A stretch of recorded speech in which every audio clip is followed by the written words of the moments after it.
Hi everyone, in today's video we are going over exercises for the Diastasis Recti, rehab progressions that you can take yourself through at home. This is video number 3, so we are progressing through, again, rehab here.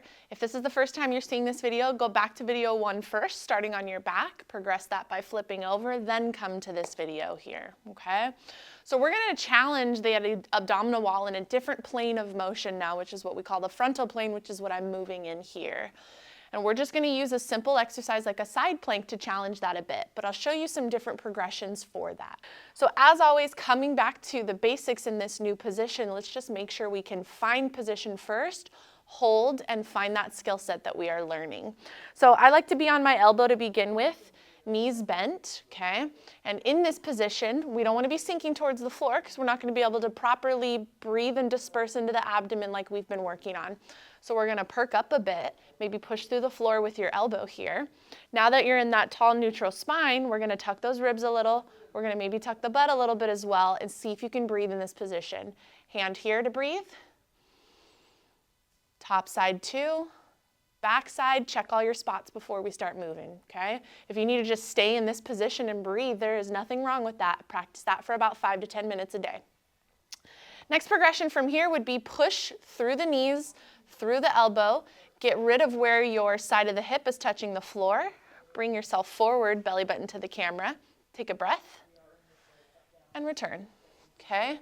Again, pushing through the floor with the elbow and the knees, hips come forward towards the camera. At this top position, can we breathe here? Can we breathe here? Can we breathe into the back? Can we peek at our abdomen? Make sure there's no doming, because again, we know that if there is, this is too progressive or we're not doing that breathing properly. And then I like to take a seat back to take a break here.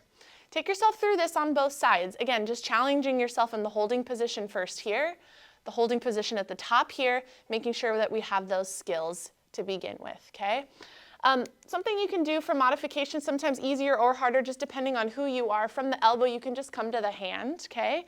I really like this exercise that I'm going to take you through next, which is going to be very similar to what we were just doing, okay? But it's from the hand itself here. Sometimes it's a little easier on the shoulder, sometimes easier here, or harder. It really just depends on the person.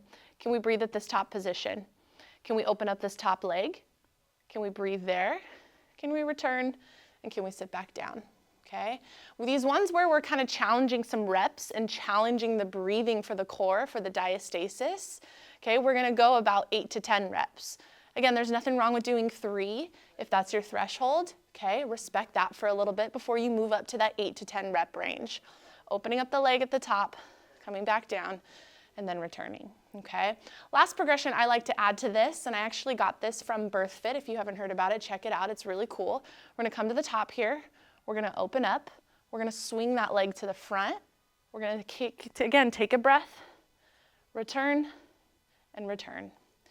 Okay, at each different transition point, look, breathe, check, making sure that you're doing this movement with really good quality and really good form here, okay? Anywhere from 3 reps to 10 reps to 12 reps. Something that you can progress yourself through. Of course, as always, flip to the other side to even yourself out for these exercises. If you are, again, uncertain if you're doing these right, not sure if you're breathing properly, check out the pelvic floor video if you haven't just yet to make sure that you are assessing and breathing into the pelvic floor when you are rehabbing your diastasis is really important as well. If this is a hard video for you, go back to video number 1 and 2.